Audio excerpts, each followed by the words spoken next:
So-called honor killings are an archaic form of vigilante justice. These killings often target women who have defied their husband or father's moral code or religious beliefs. They only used to occur in certain Middle Eastern nations. But today, honor killings happen in the United States, even in big cities like Houston, Texas. Oh my God, why did God do this to me? While the man behind the killings in this case wants you to think that he was driven by honor, what he's really driven by is power and control. I've never worked on an honor killing case before, but when friends of mine were appointed special prosecutors in this case, I knew a lot of pressure was on them to prove to a jury that it was really not about religion at all. I'm a very, very dangerous man. God knows it's from the world war so. If his rules are not followed, you will die. It's as simple as that. This isn't an attack on the Muslim religion. This is one man and one family's extremist views.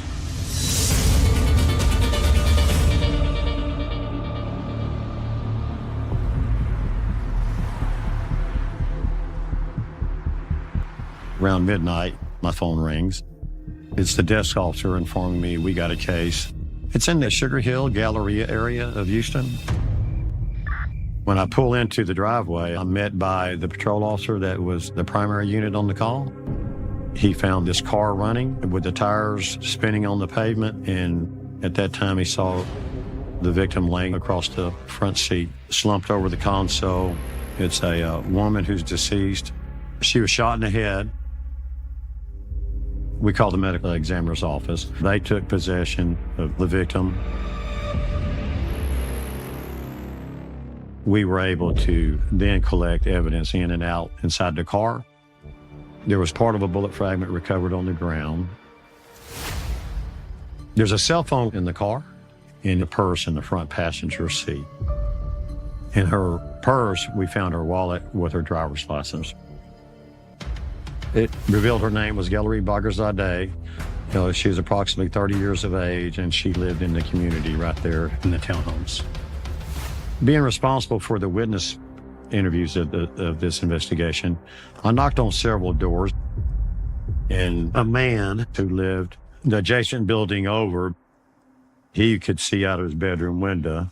He saw a silver or a light blue Camry or a Honda Accord fleeing from the scene. But the witness doesn't get the license plate. He also had no idea what the driver looked like. We go back and we're still going over the scene, and then we meet with Robin Bandar. We were told that he was on the phone with Gallery at the time of her murder.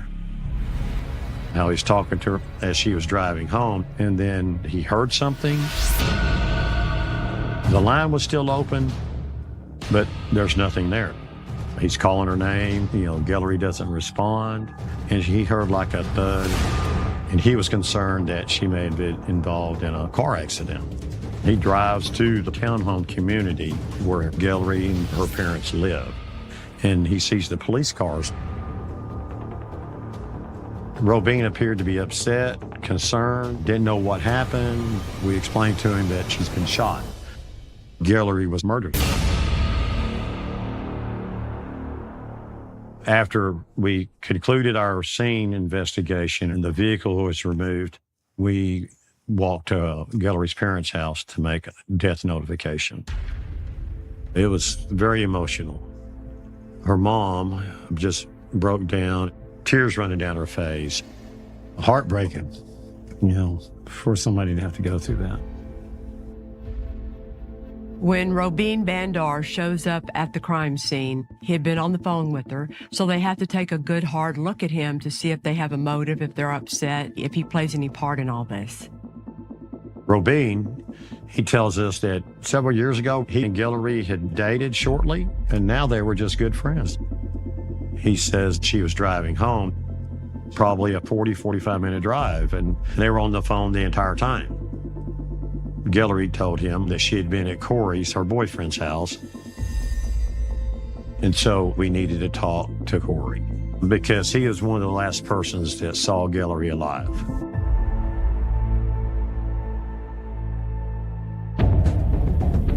next day, Corey came to the homicide division. We learned that Guillory met Corey while she was at school.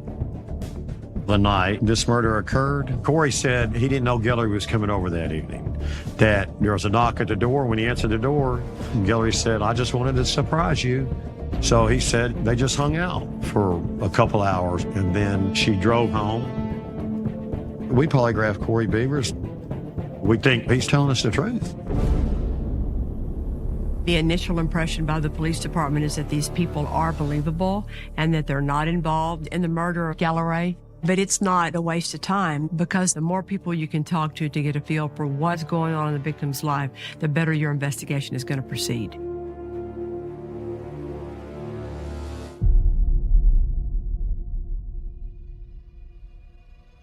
I remember it was early in the morning and I got a call. I was in shock. Who would have done something like this to her? You know, you can't find anyone more likable than her. Guillory was always the life of every party. Guillory was born in Paris and grew up in Tehran, Iran. She was a force, passionate, lively, outspoken. Back in the day, there was a movement. This was right after an election in Iran, which was taken away, or at least that's how people felt. It was a one-party regime which told everybody what to do and how to live their life. So there were mass protests in Iran, and we just showed our support. In Houston, we worked together, planning events, hosting events, talked to the media. Our goal was to be the sound of the Iranian people, so people in the United States would be aware of what is happening. He was the one who would be there first and leave the last. Guillory was the forefront of every event.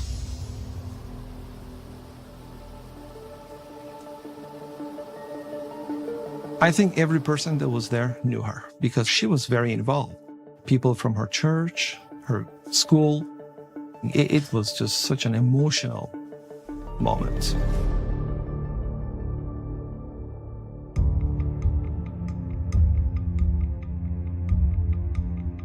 After 5 more months of investigation, HPD is still searching for Guillory's killer.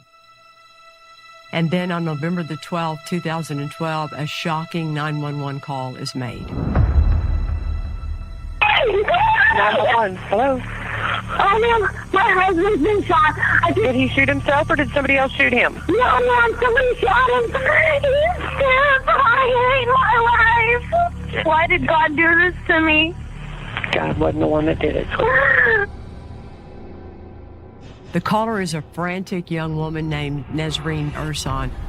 The victim is 28-year-old Cody Beavers, who's her husband. And to their surprise, law enforcement discovers he also happens to be the twin brother of Guillory's boyfriend, Corey. I met with Nesreen, and I'll never forget what she said to me.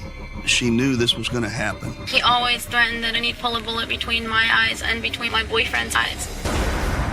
When we popped the vent off, there was these GPS devices. One of them showed the date of Cody Beavers' murder.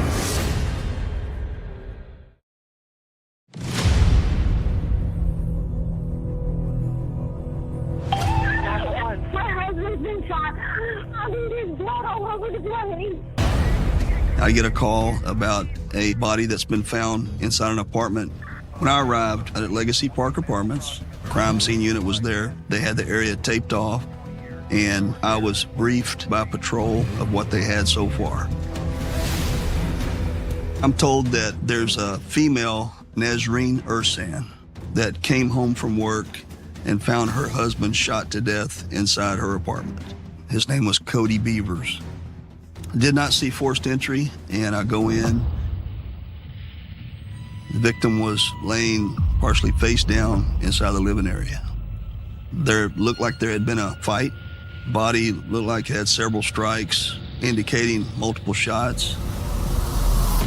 There was an AK-47 rifle that was leaning against the wall where the victim was found. One of his arms was actually reaching toward that weapon. I didn't really see anything that appeared to be missing. There's expensive items there, so it rules out robbery. It appeared to be a small caliber gun from multiple shots on the victim's body, but we didn't find any shell casings. Anytime a victim is found by his spouse, you're always going to start with, the spouse. And I met with Nazreen in my vehicle, and I'll never forget what she said to me. She told me, "Sergeant Duce, I have a lot to tell you if you're willing to listen to me." And I said, "We're going to go to our office." And that's where we went. And then we sat and talked. Nazreen told me that her and her husband, Cody, had met at school, and they had been married a short time before Cody was killed. She told me that they were afraid that this was going to happen, and that she was quite sure that her father, Ali Ersan, murdered Cody Beavers. My dad always threatened that if he ever found out that I had a boyfriend, he'd pull a bullet between my eyes and between my boyfriend's eyes. Nazreen explained to me that her father was a very devout Muslim from Jordan. Ersan had 12 kids from 2 people. He was very controlling, wanted to control her and any of her siblings' movement, wouldn't let her date, wouldn't let her go out with other people. And she and her siblings, as well as his second wife, Shamu, had been beaten and abused regularly by Ali Ersan. But Ali left Nazreen go to school at MD Anderson, and she got Americanized. She met Galleray, and she also met Corey Beavers, who introduced her to Cody Beavers. And they fell in love. All right. I know it's hard. Galleray, you have to wait. At that time, Nazreen stopped being concerned about her father. She was seeking to live her life. She was seeking to not be held captive in the ways that Ali Ersan was trying to force her to live against her will. Ali Ersan found out about Nazreen seeing Cody Beavers, and he showed up at her school. He caught her, and then she was taken home and then not allowed to leave. He kept her hostage. He was beating me almost every single day. Your dad? Yes. But Ersan would make trips out of the country. He left and went to Jordan. While he did, Nazreen ended up climbing out of a bathroom window. She ran away to live with Cody Beavers. Ali Ersan returned from Jordan, and now he's looking for her. Cody and Nazreen secretly got married and found an apartment at Legacy Park Apartments in Houston. But Nazreen knew that her father was stalking them. He knows where I work, but he also knew where I lived. They described seeing Ali Ersan's silver van at Legacy Park Apartments, and that it would slow down and be outside watching. And so they would take precautions to park away from their apartment. They bought an AK-47 rifle because they were afraid of her father. Her and her husband, Cody, had a daily routine. She would get up and leave the house by 6 a.m. He walks me to my car, and then I drive him close so that he can go up the stairs, and he's supposed to call me and tell me he's safe inside. But today he didn't call me. And I kept calling him and kept calling him. How many times you think you tried to call? About 25 times. I got home at about 4 or something. And I went in, and I was like, Cody, and I looked around, and he was in the corner on the ground, and there was blood everywhere. And then Nazreen explained to me that she believed her father was also responsible for Galleray's murder. Nazreen tells the investigators that after she and Cody got married, her dad contacted Galleray to try and find out where she was, but she would not give them any information. She told him that he needed to leave Nazreen alone because she was doing the right thing. And this made him furious. And he said, I will get you. 3 nights later is when she was murdered.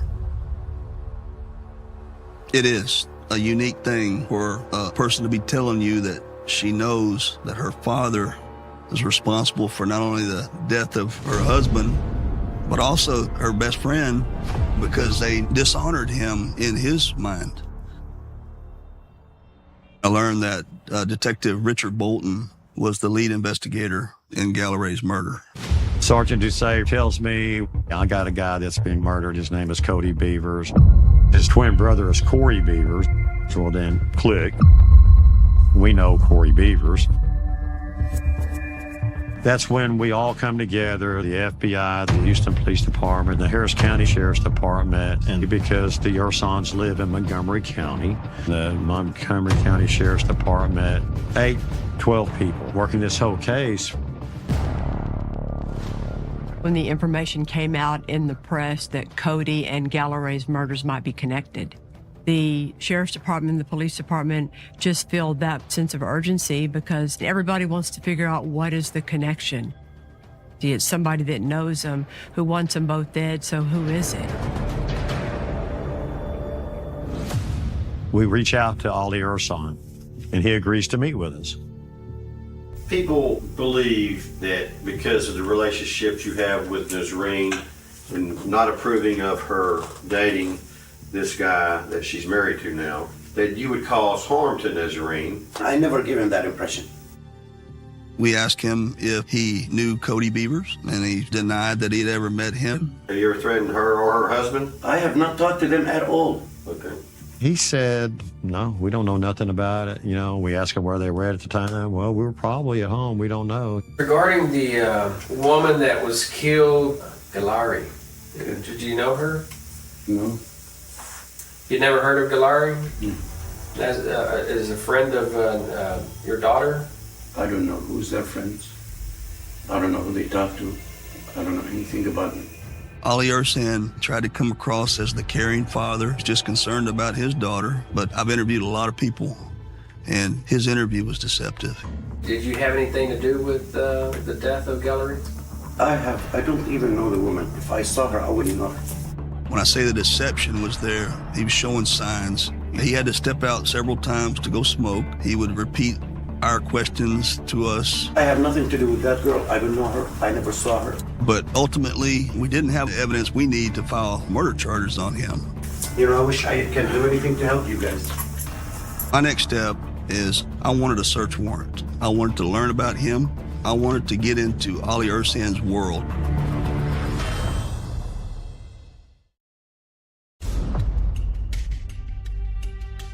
We talked to Nazreen again, and she went through everything about her father.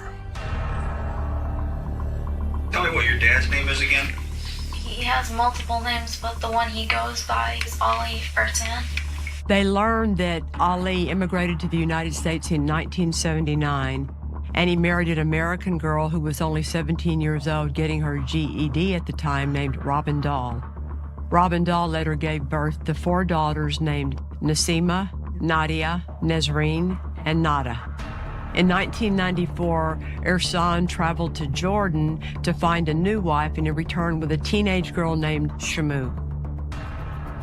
He told my mother that he's just marrying that girl because he wants her to be a maid because my mom is blind. And in Islam, it's legal for him to marry more than one woman at a time. Soon after Ursan returned with his new wife, his other wife, Robin, left him. She left behind the 4 children she had had with Ali Ursan with him. And he continued on to start a second family with Shamu, and they had 8 more children. And they all lived together on a compound outside of Houston in Conroe, Texas. What business is your dad in? He claims to be disabled. He has a lot of money. From? Many different criminal activities that he does. Fraudulent claims. Nazreen told us this unbelievable story of how her father was this serial fraudster who had defrauded airlines, doing fraudulent lost baggage claims, public assistance agencies, food stamps, Social Security, identity theft. It just went on and on and on. Ali Ursan and his wife, Shamu, they played the system, is what Nazreen described. So we executed the search warrant for Ali's property. We wanted to get to where we could file charges on Ali Ursan and his wife, Shamu, for fraud, and get them in custody, get them separated, to where we could talk with them and possibly even work them against each other. We recover almost 200 credit cards, somewhere in Ali's name and the rest of them in other family members' names. We were able to get enough information on the fraud case to where we could file charges.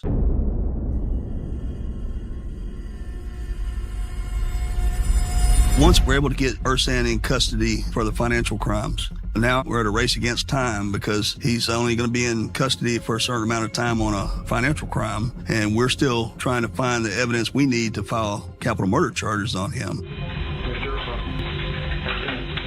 That's too good. We tried to interview Ali Ersan, but he would start, grabbing his chest. Sir, what kind of problems are you having? He's faking a heart attack to keep from being interviewed, and that happened several times. After Ali Ersan refuses to answer any more questions, investigators decide to listen through all of his jail calls. One of the calls that we recovered is him speaking with his son, Nassim. Nassim, listen to me, baby. I'm a very, very bad man. I don't know how many lives have to be lost. I'm a very, very dangerous man. God knows it's going to World War II. The investigators begin to wonder if Ali Ersan's son, Nassim, is possibly involved in the murders. Listen to me. We need you. You are the man of the house. There were few people that knew, and now they can't speak. We thought maybe this is Nassim Ersan getting as close as you possibly can to confessing to murdering people without saying their names or saying I pulled the trigger. We didn't have enough evidence to file capital murder charges on them, but in the evidence from the search warrant, there's an envelope that had been found in the glove box of Ali Ersan's van, and written in handwriting is the license plate of Galaray's vehicle. This leads the investigators to do a search for any traffic stops in the area on the night of Galaray's murder. Shut your door for me.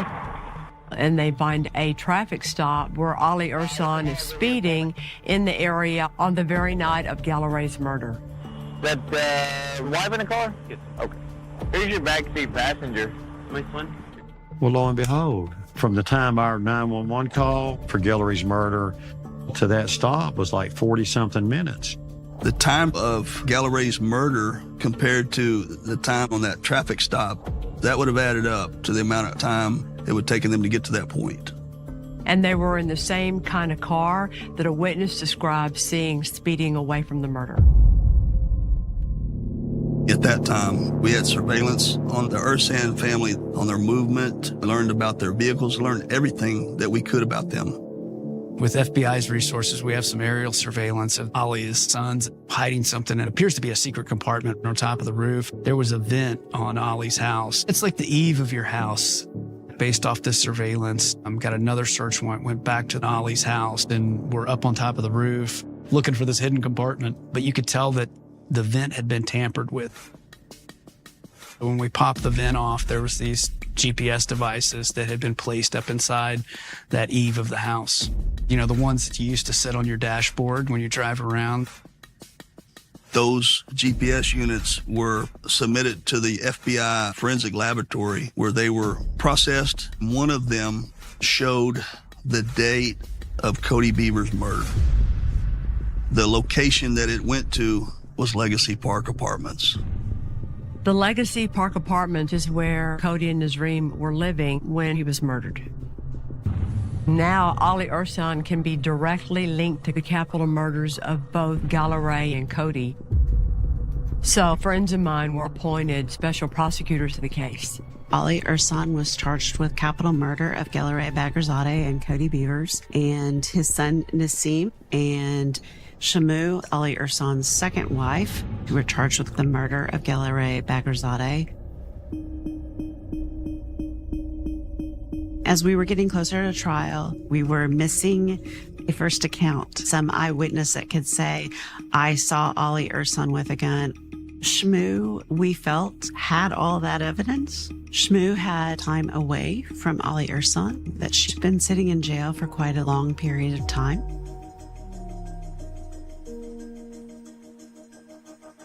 Some part of his control over her had been broken, and she knew she had to tell the story.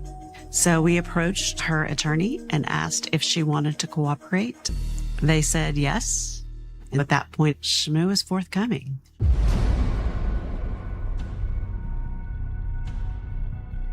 Defense was Alan Tanner and Rudy Duarte. Very talented and very thorough, definitely formidable opponents.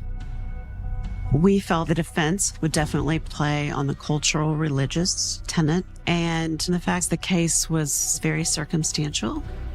Pretty sure the fallback defense is picking apart the prosecutor's case piece by piece, witness by witness, and arguing reasonable doubt. I want the jury to understand that Ali Ursan was responsible because we all believe Ali Ursan's a dangerous guy. We thought that if he were to get out, he would probably retaliate against every person involved.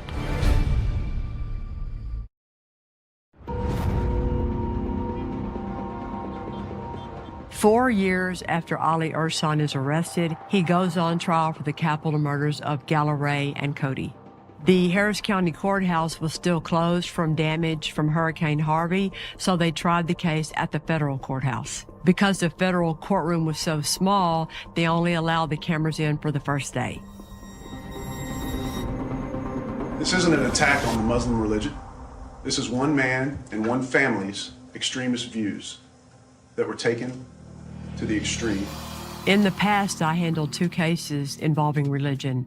Defendants named Bhagashwarna and Sharma, and also Pastor James Eugene Tucker. In those cases, you try to walk the line of not belittling or demeaning anybody's religion while making the point that what this is really about is one man's control or power. He wanted to kill all of those involved in bringing shame and dishonor in his mind to his family. We wanted the jury to understand the evidence was pretty overwhelming, like the GPS devices that Ali and Shmoo had on their car really laid out an unbelievable number of trips to these locations that the only explanation for them being there is to stalk and kill these people. She's going to tell you she was kidnapped. She's going to tell you she was handcuffed and beaten by her mother, Shmoo. She's going to tell you all sorts of things, and I don't believe them. And it's up to you to decide if you believe her. There is a lot of testimonial evidence, and so the defense strategy was to discredit those folks and to point the finger in other directions if they could. Listen to what they have to say and weigh it out and see if you think they are telling the truth or if they are lying.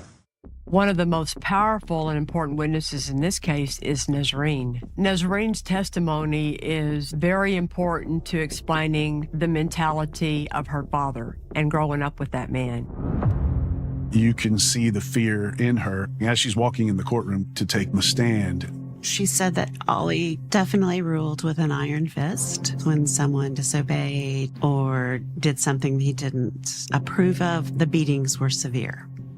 And she said that where the Ursan family lived, it was a compound where he controlled who came in, who left, and what happened while they were there.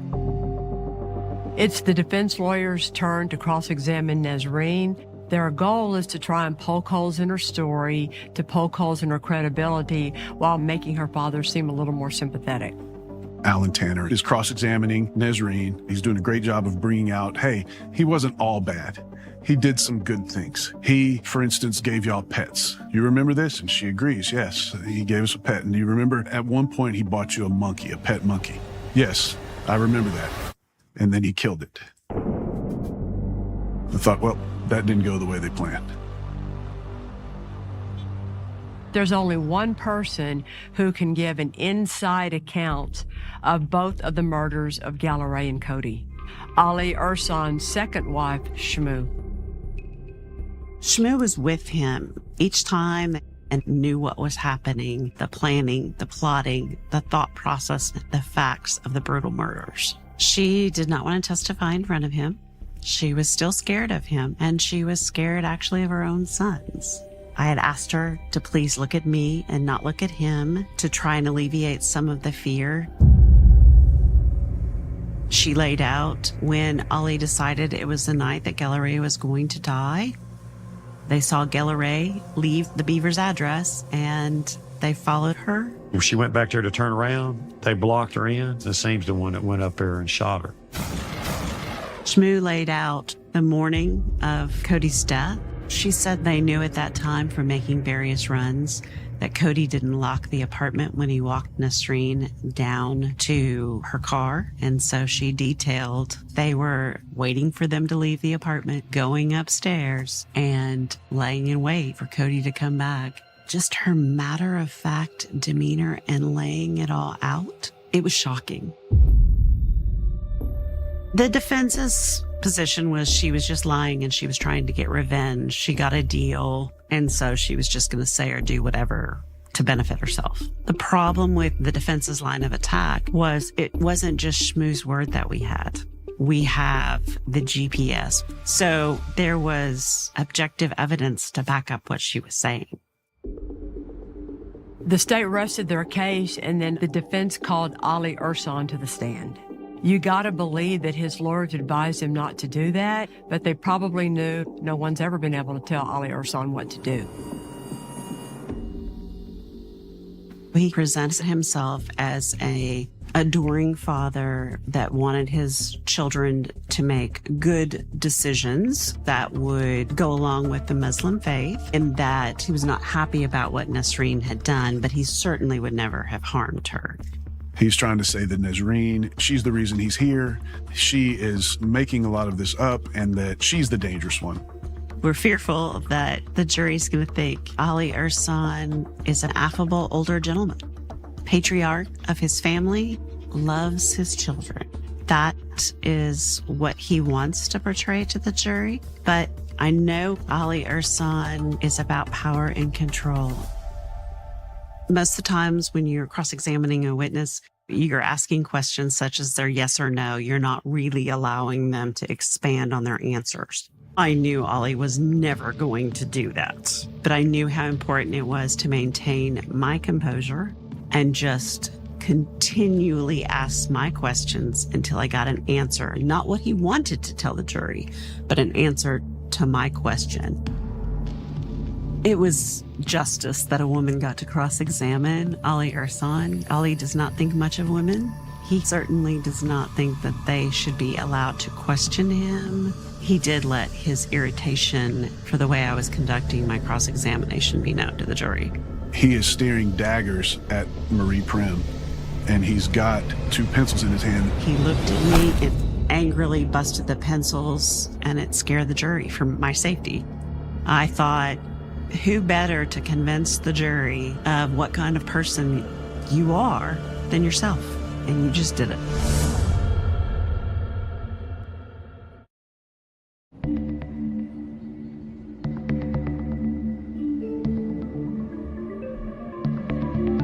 In my closing statement, in the murder of Galilea Bagherzadeh and Cody Beavers, I want the jury to know there is not a tenet of the Islam faith that told Ali Ursan to commit these acts of cruelty. The decision should not be a conviction of the Islam faith. It's a judgment on Ali Ursan.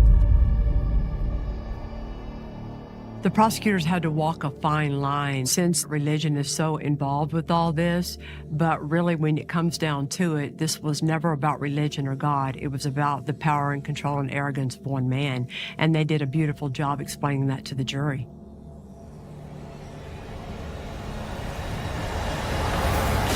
I don't think the jury was out an hour, and they found him guilty. It was a long time coming, a testament to all of the hard work put in by the prosecutors and all the investigators that worked on this case. I think it brought more relief to the community. They just wanted justice. Mr. Ursan, we believed, was the most culpable of the crimes, therefore deserved the most punishment. In the punishment phase of the trial, the jury has to consider 2 factors. The first is Ali Ursan going to be a future threat to society? The second consideration is, are there any mitigating factors in this man's entire life that because of that, life is more deserving than the death penalty? We brought Ali's first wife, Robin, who was Nesreen's mother, to testify. The state is allowed to bring in any witness from any point in Ali Ersan's life to further describe what kind of a man he is. Robin testified about how they had met. I was 17, and then the people I was staying with kicked me out of their house. I just first met him, and he raped me. I was kind of ashamed. And then after that, he says, "No, I have to marry you." He essentially rapes her and turns it into a forced relationship. She had 4 children with him. He found that my mom was looking for me, and he took me to a different county. And he didn't let me know that she was looking for me. And he threatened me with a knife. Robin testified that he had abused her, threatened her with weapons, tried to kill her. He scared me a lot. I tried to get away many times. Next, in the punishment phase, we called Nesreen back on the stand. Nesreen says Cody Beavers is not the first son-in-law Ali Ersan killed. He killed his first son-in-law back in 1999. Nesreen says she had an older sister named Nasima, and Nasima was living at home and had met a friend of Ali's, and she kind of liked him. He had approached Ali and asked for her hand in marriage, and Ersan said no. Ersan was a Sunni Muslim, and this friend was a Shiite Muslim, and there's no way he was going to let him marry his daughter. Ali Ersan went to Jordan. They eloped to Dallas. They got married.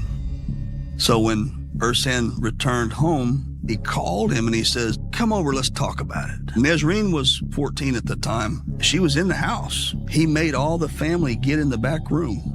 So Nesreen could hear what was going on, but she couldn't see. And she said she heard a loud shot from a shotgun, and then she heard 2 smaller shots, like from a smaller caliber weapon. Ali Ersan called Montgomery County Sheriff's Office and said, "He pulled a gun on me. I had to defend myself." The police at the time didn't do much investigation into it. There was a gun there that fit the story that Ali had given them. Ali Ersan knows what he's doing when he's talking to law enforcement. The Montgomery County Sheriff's Office took Ali Ersan at his word, self-defense. It was never presented to a grand jury, and Ali got cleared in that. For the trial, we put together the crime scene evidence from that case that wasn't looked at back in 1999. The way it's described to the police, the victim's angry and Ali just shoots him and he falls where he is. But crime scene photos demonstrate that the victim had been in a different position for a long period of time. You could see the blood going down and then turning. The scene had been adjusted. This was important in terms of, again, played into the theme of you're going against my wishes, you're dishonoring me, you're dishonoring the family, you're dishonoring the religion. And Ali Ersan's not going to let that slide.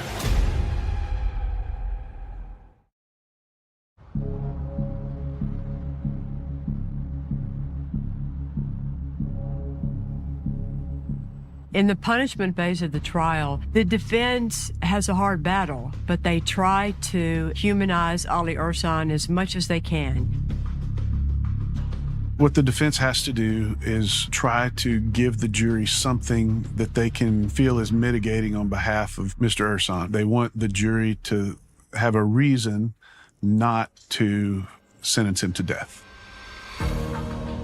And they do that by flying in some relatives of his from Jordan and also by putting Ali Ersan's grown sons on the witness stand. A couple of his sons testified about what a great guy he was, but I can see that the jury understands that's not the way that the evidence played out. Clearly, he was abusive. What stood out in my mind was how brainwashed these boys were. That almost made me sad. Ersan's response was calm as the judge read the sentence, death by execution. In the words of Cody Beaver's mother, her son's murder and that of Galerie Begerzadeh were the acts of an evil coward, and the verdict a victory. That's a strange feeling to get a verdict where they sentence a person to death. It's a pretty powerful and emotional thing for everybody.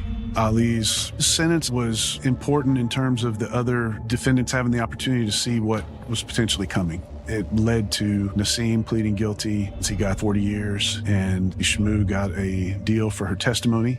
Prior to the trial, Ali Ersan's wife, Shmoo, pled to a lesser offense of felony kidnapping for that time when they held Nazreen captive at the house. She's expected to be eligible for parole in 2026. To have to walk into the courtroom and testify against that monster while he's glaring at her took some courage. And I think that everybody appreciates that she's a victim in this case also. I was left with a lot of admiration for Nasreen Ersan and for Robin Dahl, his first wife. Those are probably the strongest women that I've ever met in my entire life. To be able to stand up to a man that you know has no problem killing somebody. They refuse to be ruled by his cruelty. And to me, that's amazing. Cody Beavers and Gallery Bagherzadeh never would have imagined that this could happen to them. Human nature says, well, I mean, it doesn't matter who you are friends with or who you fall in love with. It's just, that's the way it is. But there are some people that cuts against their beliefs enough that it's worth killing somebody. These prosecutors did a phenomenal job. They had a lot to deal with politically and religiously, and they handled all that. If anybody deserved the death penalty, Ali Ersan did. Cody Beaver's mother and the family got to stand there and watch him being walked out on his way to death row. And she hugged my neck and she thanked me. And it was like fulfillment, you know, it's like a lot of work, but we got there. It was sad to see a young couple, how happy they were, how happy she was, and how her life was changed. They took her husband, her love. This one? How to survive the end of the world. There are always bad people doing bad things. And then there are people like Hillary. Hillary could have changed the world. She could definitely have an impact. She was full of life. I think Hillary was very brave. She always did what she thought was the right thing to do.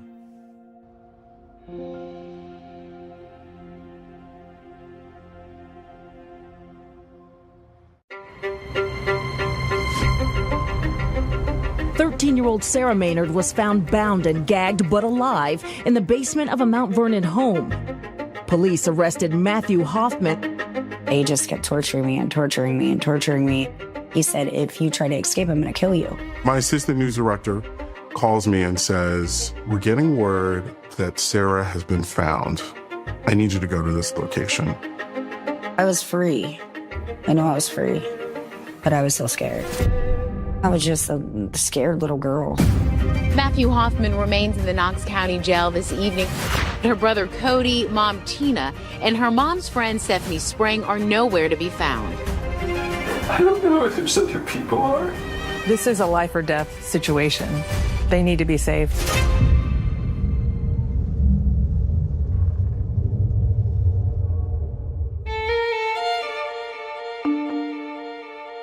Sarah's taken to the hospital Sunday morning. We saw this blood on the tile, like, oh my gosh. Our team broke in and arrested Hoffman and recovered her. She's taken right to the hospital, and while she's there, then investigators go and talk to her to try to find out what she knows. As we started telling people, Sarah's alive, Sarah's alive, Sarah's alive, the community is overjoyed. But then the following question is, well, what about Tina? What about Cody? What about Stephanie? All right, Matt, what I'm gonna do is I'm gonna pat you down here real quick. Hoffman's in custody and the interviews are beginning. So yeah, a lot of moving parts right now. I feel the pressure of knowing everybody wants to know the answer to where their loved ones are, where Tina, Cody, and Stephanie are. We wanted to know what happened to her. We were hoping that she had some information that would help us locate the other 3 people. We don't know if they're alive or dead.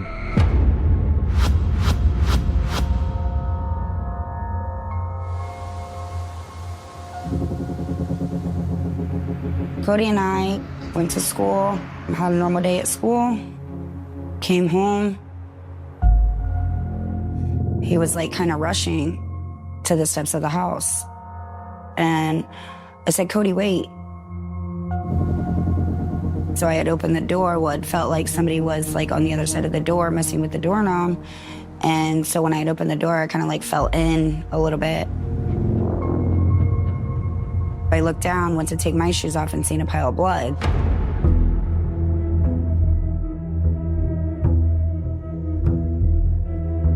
I was screaming for Mom, nothing, didn't see Mom. Usually she had greeted us every day when we got home and she hadn't been there. Well, the dog wasn't in his cage, didn't see the dog, hadn't seen Mom. So I proceeded to turn right, which is where the hall is, where our rooms were, and this man came out and grabbed me by my throat. I jumped through his arms, ran to my room, and when I got into my room, I seen blood everywhere. There's blood all over my walls and all over the floor. He busted the door open, and then he had the knife at my chest, which had blood on it. I don't know if Cody tried to run out the door, what he tried to do. And then the man put me over his shoulders, took me down in the basement, in the garage, and laid me face down and started asking me a bunch of questions if anybody was going to be coming to the house anytime soon. And I had said, yeah, my mom's boyfriend. Well, he started laughing. He tied my arms behind my back, tied my legs. And I said, ouch, that hurts. And he said, I don't care if your arms and legs turn purple. And then after that, he had picked me up, put me over his shoulder, took me back upstairs, put me in a sit-up position in the kitchen. And he got like a white towel. He put it in my mouth, gagged me. And then he put a towel over my eyes, tied it. So now I'm blindfolded. And then he put a pillowcase over my head and tied it. And then he had pushed me down. So now I'm face down in the kitchen, tied and blindfolded and gagged. He asked me if I could see, and I had told him that I couldn't, but it was white, so I could see a little bit. I could see that there was groceries still in the bags in the kitchen. It seemed like an hour or so, I don't know. It seemed like forever. I'd just been laying there. The only thing I was thinking was, hopefully somebody finds me. But I was so scared.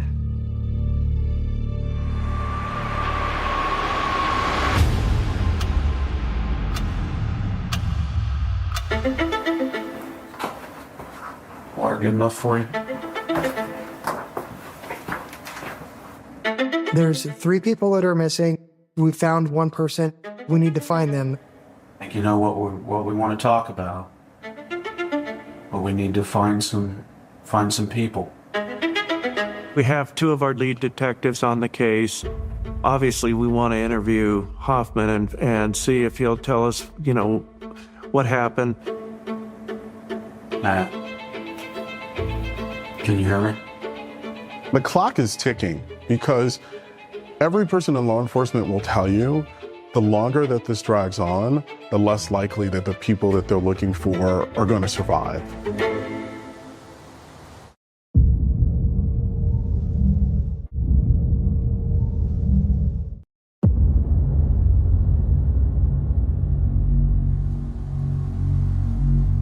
He puts me over his shoulder and then takes me back down to the basement and then puts me in a vehicle. Before he blindfolded me and gagged me, I had seen Stephanie's Jeep in the garage. And I was like, why is Stephanie's Jeep in our garage? I didn't ask nothing. I just had screamed for Mom, no response. And then he had said, if you ask about your mom and brother again, I'm gonna kill you.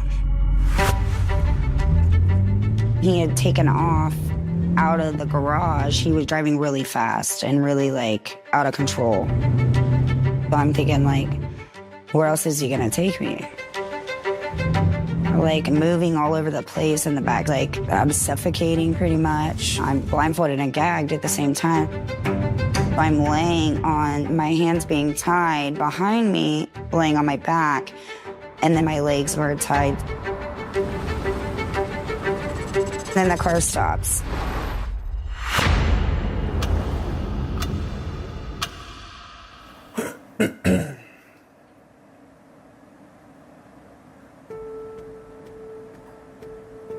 We gotta get this squared up, man. You know and I know. You want to talk to one of us alone, or do you want us both in here, or you comfortable with both of us being here? Matt? Matt, the sooner we get this moving, the sooner we can all move on. Finally, it became obvious that he wasn't going to say anything. Matt, are you here with us?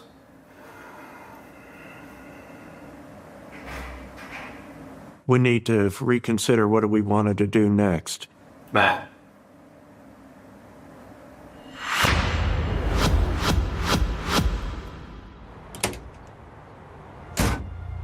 I hear him get out of the car and shut the door. I like talking to myself and I'm like, what am I gonna do? So somehow I knew, so I took my left shoulder and I put my head down and I like tried to pull the blindfold down enough just so I could see a little bit. I sat up and I could see that we were at the baseball fields where Cody and I had played. A while goes by. I kind of can see a little bit that it was daylight and now it's dark, so I'd been laying there for a while in the car. So at this point, I don't really know what to do. Other than if he tells me to do something, I'm just gonna do it. That's the only way that kept me, alive. He then grabs me by the legs and then picks me up, puts me over his shoulder, and then put me in the trunk of another car. And I was squished. I couldn't move. He unblindfolds me, but I'm so gagged. And then he just starts driving all crazy and fast, and he says, if you make a sound, if you try to talk, if you make a sound and I get pulled over, I'm gonna kill the cop and then I'm gonna kill you.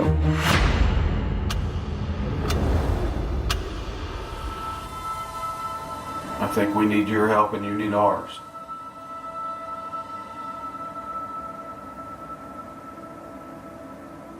He's like he's in a trance. He's just sitting there.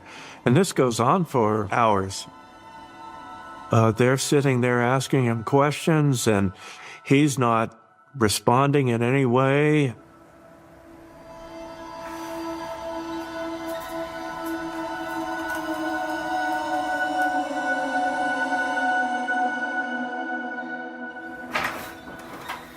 Hi, Matt.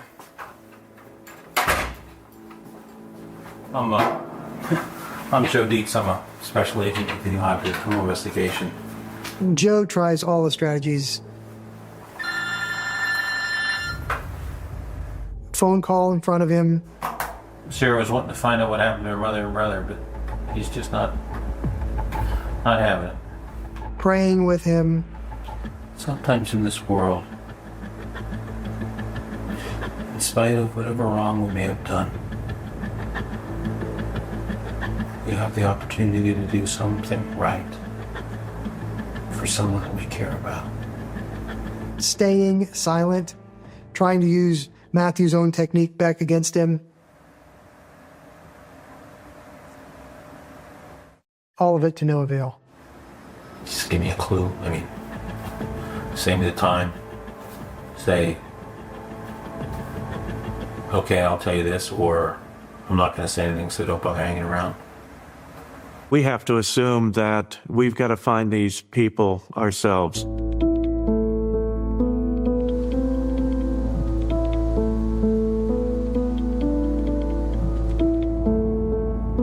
We got Hoffman's ex-girlfriend's information. We felt that she may be able to assist us in terms of locations, places that she and Matthew had gone while they were dating that may lead us to the victims. Matthew was crazy about trees and he loved the woods. And a very typical date would be to go out on a Saturday to some unusual tree that Matthew had singled out from all the other trees and string guidelines up in the canopy of the tree, and they would lay in hammocks all day on a Saturday afternoon and listen to birds. She and I drove all around the county to all of the places that she could recall Matthew taking her and hanging out in these trees. With very little to go on, we're kind of looking for a needle in a haystack.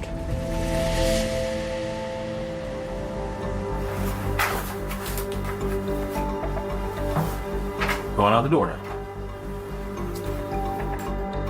We're very frustrated now because we're not getting any information from Matthew at all that will help us locate these individuals. We don't know if they're alive or dead.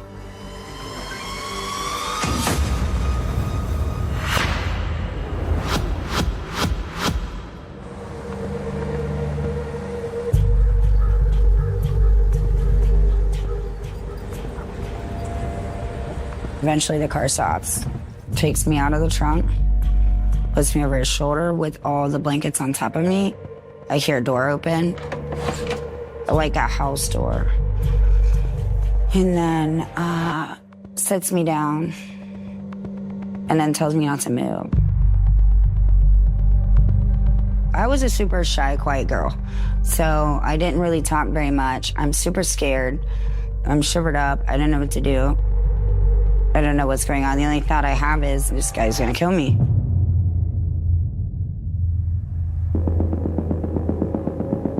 One of the detectives tells us that he noticed that when Hoffman came in to be processed, fingerprinted and photographed, and a DNA swab taken, that there was a female deputy that he talked to and actually opened up a little bit to. And when I hear this, and it occurred to me that, well, maybe what we need to do is just to have a female come in and try to interview him and see if maybe he opens up to her.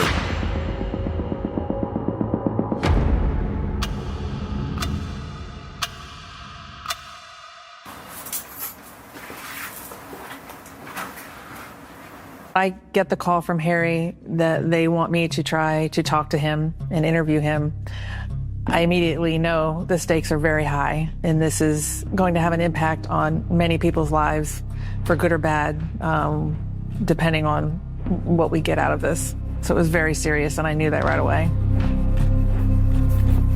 We're trying to figure out how can we get him to talk? How can we, this is a very unique situation. I don't think I've ever come across a case where someone's gone without speaking at all and almost just not even present at all. Hi, Matt. Hi, my name's Chris. I wanted to talk to you for a second if I could. Just gonna close the door. What are you doing? We decided to put my hair up in a ponytail, and I went in with a softer voice. I was never cutesy and young. I was just trying to, he selected Sarah, 13-year-old, blonde girl that was wearing ponytail in her pictures. So it was just a thought to say, if we want to make him feel more comfortable, let's do that. Do you go by Matt or Matthew, or you want me to call you something else? I don't want to call you the wrong name. Doesn't matter. What do your friends usually call you? Do they call you Matt? Okay, that's okay. All right. Like I said, you can call me Chris. I'd like to help you, Matt, and find out how you're feeling and what's going on. I know everybody in the community is aware of what's going on in the moment. I know the entire police department is outside this door waiting to hear those infamous words of location and where they are.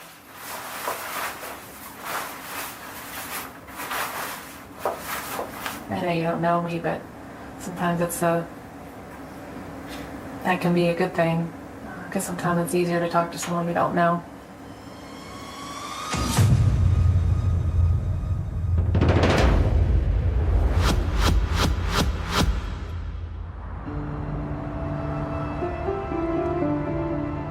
As soon as we get into the house, takes the blankets off me, unblindfolds me, but I'm still gagged. And then he tells me to go. and I'm not sure where he wants me to go. So he just starts kicking me around. And so I'm army crawling, wherever he wants me to go because I'm still tied. My hands are still tied behind my back and my legs are still tied, so I can't walk. So we go into this bathroom and all I see is just leaves and bags, like plastic bags, all around the bathroom. He picks me up and puts me on the toilet seat on my butt, so I'm facing towards the door.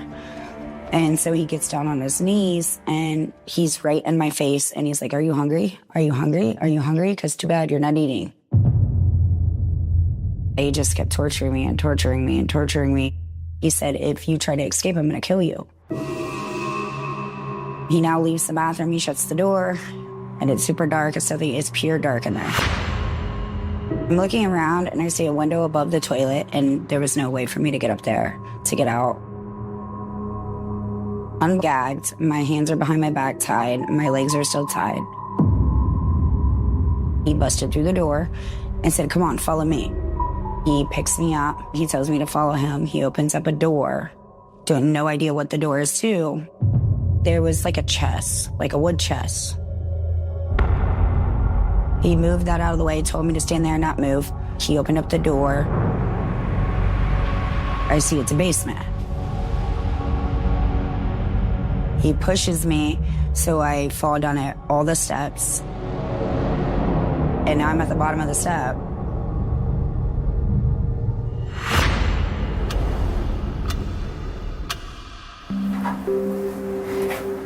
I appreciate that you were not in your head before. I just want to make sure you're still with me. I've been talking to him for about 30 minutes, one-sided, just me talking. And then he all of a sudden puts his head up and starts speaking to me. Must have done something bad. I wouldn't be here if I didn't. Well, that can be worked through. It is a relief when he finally says something. I'm afraid you know what it was I did. I want to reconnect with him and get him to start talking again. So I'm leaning over and I touch his knee to try to make a connection. And he reacted and sat straighter up and then started speaking again. I don't know what those other people are. What other people?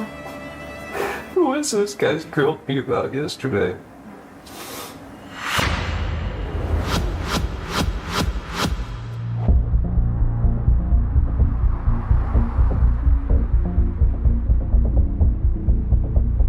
He says, "Here's your bed. I wanted to make it comfy." And when I'm looking around, it's just a bed of leaves. Like, it just leaves. And then the comforters I slept with every night at Mom's is laying on top of the leaves. I was super scared. And I said, "Why are the blankets that I slept with every night at Mom's, every night I went to bed, those were the blankets I slept with, are laying on top of these leaves?" Leaves? Why the heck would he put leaves in his basement and force Sarah to sleep on those leaves? What kind of monster is this? He is a weirdo. I mean, he really was a weirdo. Like, he sat in the trees. If you look back here in the tree, there's a hammock where he would sit and watch people. He's just different.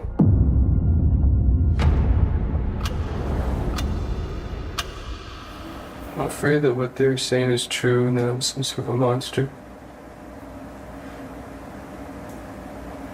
I don't think you're a monster at all. With her rescue, we still want to remain optimistic that Tina, Stephanie, and Cody are alive, maybe being held against their will at some location.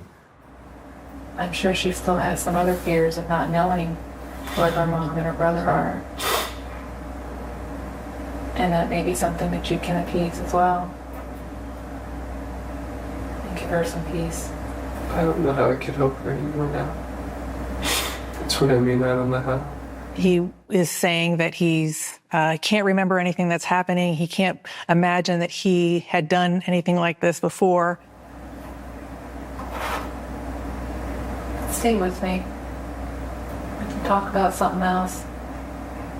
I just don't want you to go into your head. But if they're out there somewhere and can be helped, you're the key to that.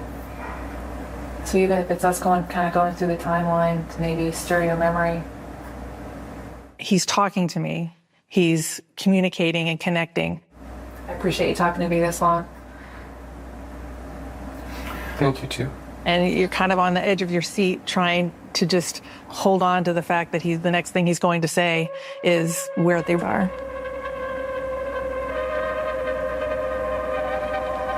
If anything at all you think you can talk about that could help you and help us, help Sarah and her family. Sitting there, I'm thinking, are they still alive? Can you tell me if they're still alive? Just let me know that. All we know for sure is that the clock is ticking and we are running out of time.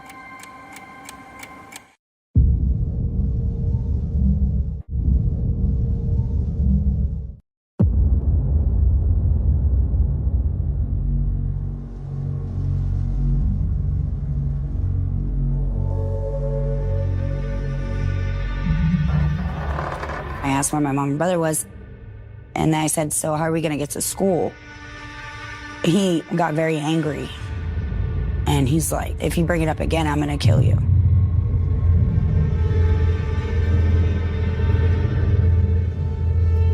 I'm sitting, and my arms are still tied behind my back. He pushes me down, and so now I'm laying down on the bed of leaves.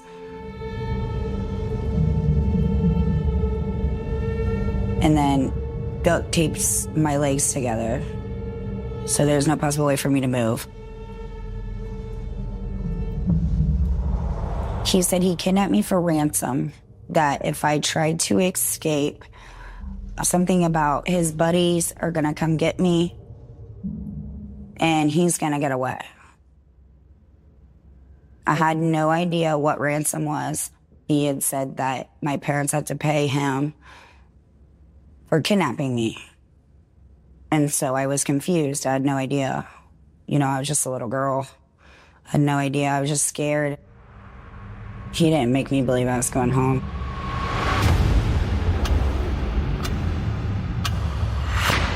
I want to help you. I do, Matt. Matthew Hoffman is playing a game, and he's winning. He's keeping control of the entire situation.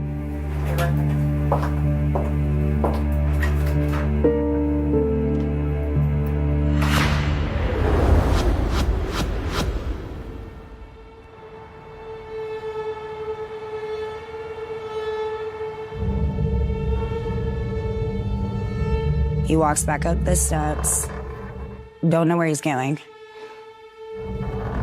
And then he comes back downstairs and he has a bowl of cereal with milk and said that's what I had to eat. And then I smelled the milk and it smelled spoiled, so I didn't eat anything. He said, if you're still hungry, you have to eat a dead squirrel.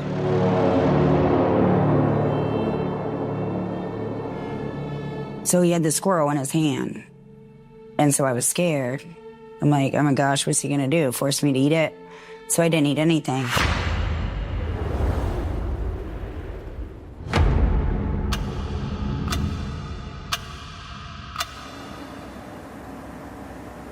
This coffee's kind of good. We can go to the bathroom. Yeah. Right. No, you're not going to try and overpower me and take my gun or anything, right? No, you might. If you want to, you can give it to someone. Okay. Let's go. I want to use the bathroom. Gary? Joe takes him to the restroom.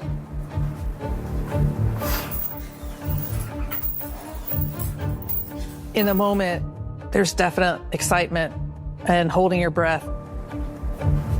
Is he really going to say something to Agent Dietz? Is he not?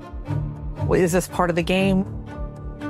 Ultimately, he has a conversation with Joe and tells Joe that he's dreaming and he's seeing these horrendous images in his dreams.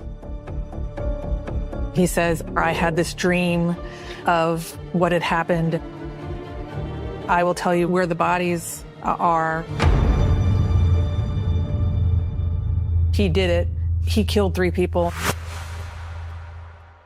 I will tell you where the bodies are, but only if you agree to kill me while we're out there. Well, that's not going to happen. It's a very sad moment.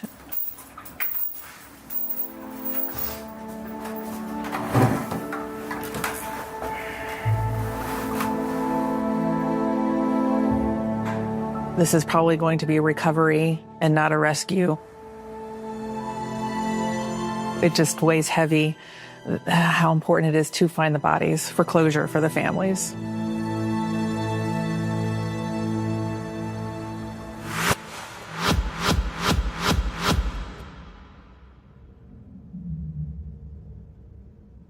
There was no window. It was pure dark, 100% dark. I'm laying there on the bed of leaves, and he, pulls my pants down. I'm so tied. And then he sexually assaults me with the knife laying on my chest. I just had my head turned the entire time. And then after that, he took the knife off me and then, put my pants back up. I just know it hurt. I just had the thought of it hurting. There's a knife laying on top of me. Keeps telling me he's going to kill me. So is he going to kill me? And then I was still laying there tied up. And then he had left, walked upstairs, and after that, I just had laid there.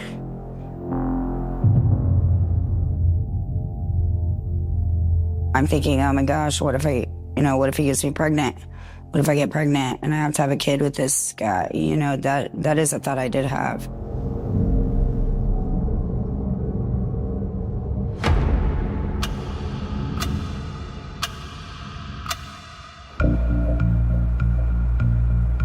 We know that our searchers have looked pretty much everywhere that they can, and we're not going to be able to find these individuals without his help.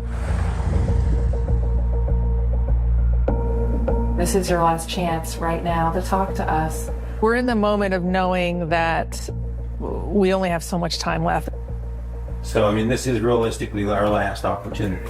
You gotta think of your family. And the lack of the media pressure also takes away the other people that are, being affected by it. Sorry about that. Okay. We're done.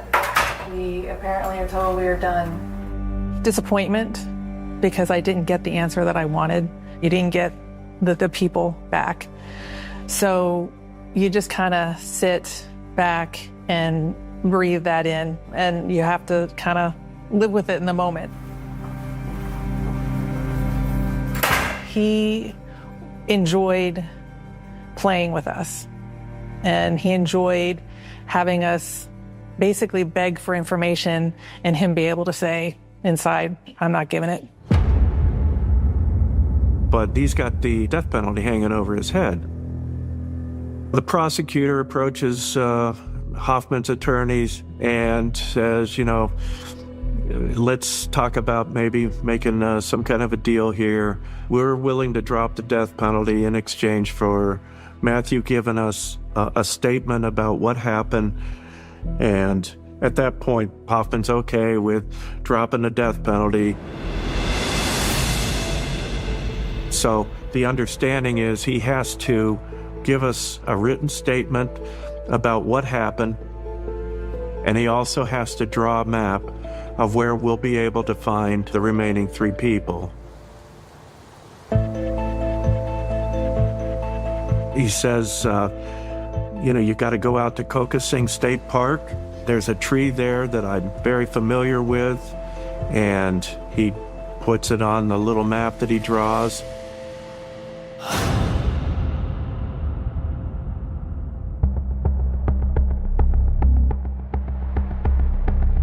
About 2 o'clock in the afternoon, I get in the car with the sheriff, and we have the other investigators following behind us, and the sheriff and I follow the attorney that's got the map. We drive out to Kokosing State Park. We get out of the sheriff's car. We walk up to the attorney and he goes, I think that's the tree he's talking about. And we're looking, and sure enough, it's about 60 foot tall. It's a beech tree, and about 30 feet up, you can see that there's a hollowed out point in the tree. And we're going, son of a bitch, this might be truthful. So now we're at the base of the tree, and I'm watching as one of the crime scene guys, he's cutting a square into the tree, and he has this pole with a mirror on it and attached to the end of it, and he sticks the pole in, and at first he's looking up the tree and he doesn't see anything, and then he adjusts the mirror, the pole, and he's looking down and he goes, I see garbage bags.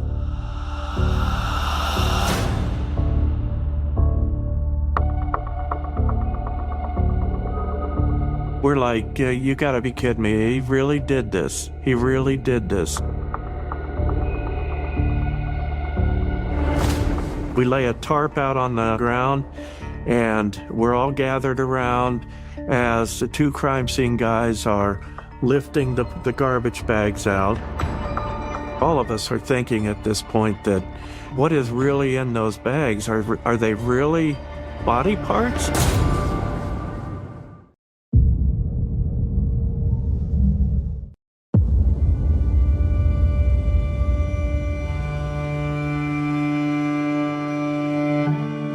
We gather around the tarp, and the two crime scene detectives were watching as they pull one bag after another out.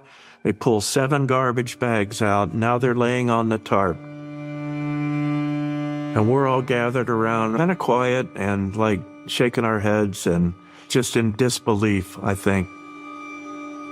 Nobody's really saying anything, but once we have all 7 bags out, there's a sadness there that we're all feeling, that this is really family members, of our missing people. Awful, awful situation.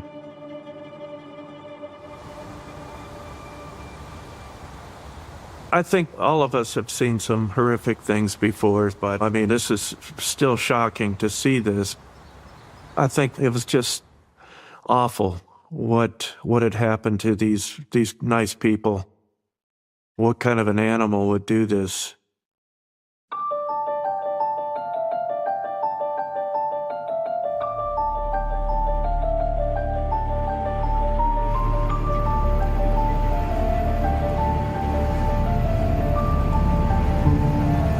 Today, this investigation took a major turn. Sheriff Barber gets up, and he, in his own calm way, of saying that, today we were able to locate the bodies, and unfortunately they're deceased. We have discovered and recovered the remains of Cody Maynard, Stephanie Sprang, and Tina Herman. And I don't think there was many of a dry eye at the press conference. I felt for Sheriff Barber because I could tell during his press conferences, he was also getting emotional, about it as well. We're inspired by Sarah. We're inspired by Sarah's bravery. I asked Larry Maynard to convey to Sarah, to tell her that she was my hero. I just broke down and started crying.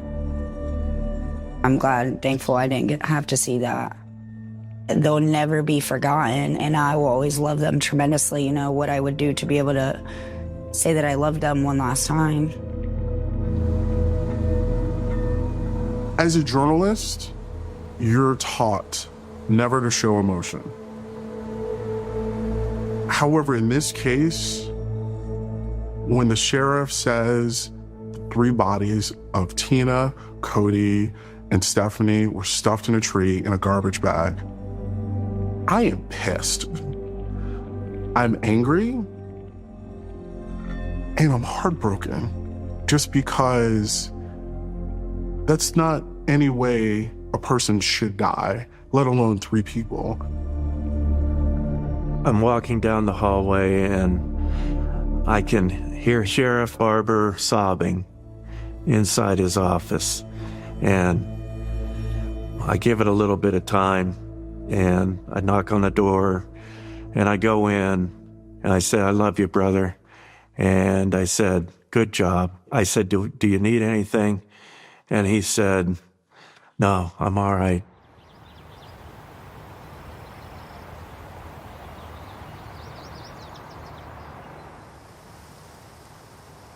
After this case, I got a phone call from somebody who told me that Sheriff Barber had committed suicide in his home.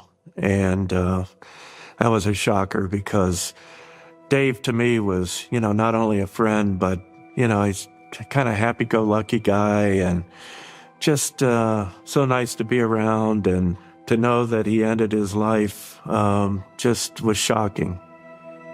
Sheriff Barber took his own life.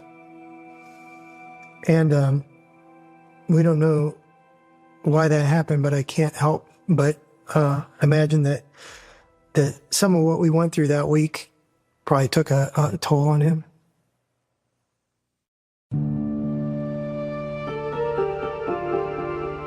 Matthew got the plea deal he made, which was in cooperation of, given the location of the bodies, the death penalty be taken off. So he didn't get the death penalty. So he just got life in prison, which makes me happy because I feel like that piece of shit needs to suffer. I think that he needs to rot in hell for the rest of his life.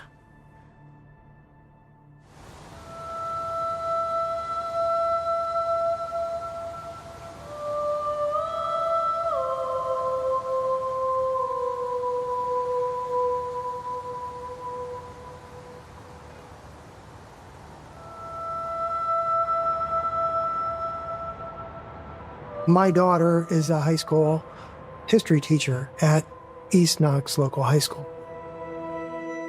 Cody would have graduated in May of 2018.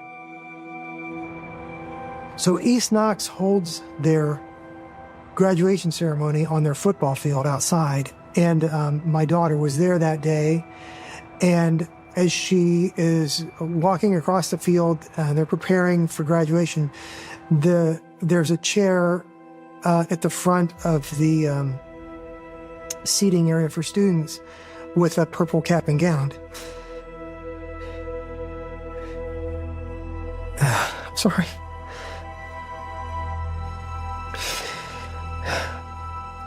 There's a cap and gown draped across a chair with Cody's diploma and a white rose.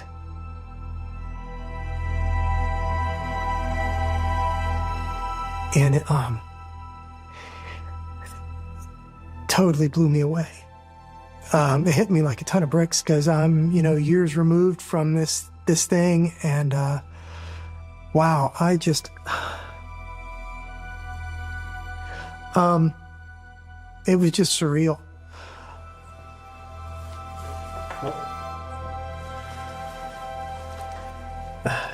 It was a reminder that we all did a good thing here in Knox County, and the bright spot of all of this is that there's a young lady who survived. Just proud to be able to say that I had a small part in doing that. If Cody was alive today, I think that me and him would have a serious bond. And the innocent little boy that he was then, saying that he wanted to be in the Coast Guard, I think today that he would be saving people's lives. I think that he would be super successful as a straight A student, so I think he would even be in college or graduated college. This is a case that you never let go of and always think about. I have no doubt that if we would not have found Sarah, she would not have made it through this situation. I believe that first he would have kept Sarah for as long as it was pleasurable to him to keep her. And this would not have been the last time that he did this, because he got a taste of it and realized he could get away with it, and he would have continued doing these things again, one way or the other. Hoffman is in prison for the rest of his life in Toledo, Ohio, and I looked up his anticipated date of release. It was 01/01/8888.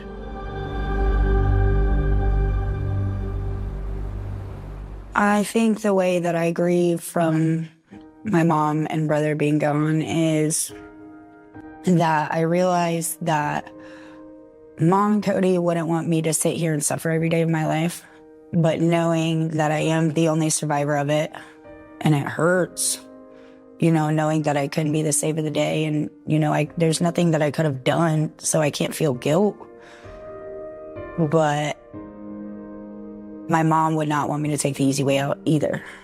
She wouldn't want that for me, knowing that my children need me. My kids is what saved my life from not taking the easy way out. So it makes Sarah Maynard the strong-willed woman that she is today, to be able to say that she is the sole survivor, because I believe not very many people could go through such a thing and still be standing here as strong as I am today.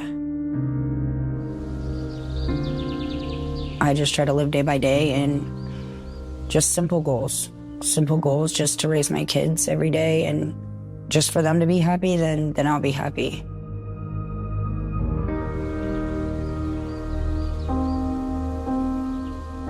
If you or someone you know has been affected by any of the issues raised tonight, please go to channel5.com/helplines for information and support.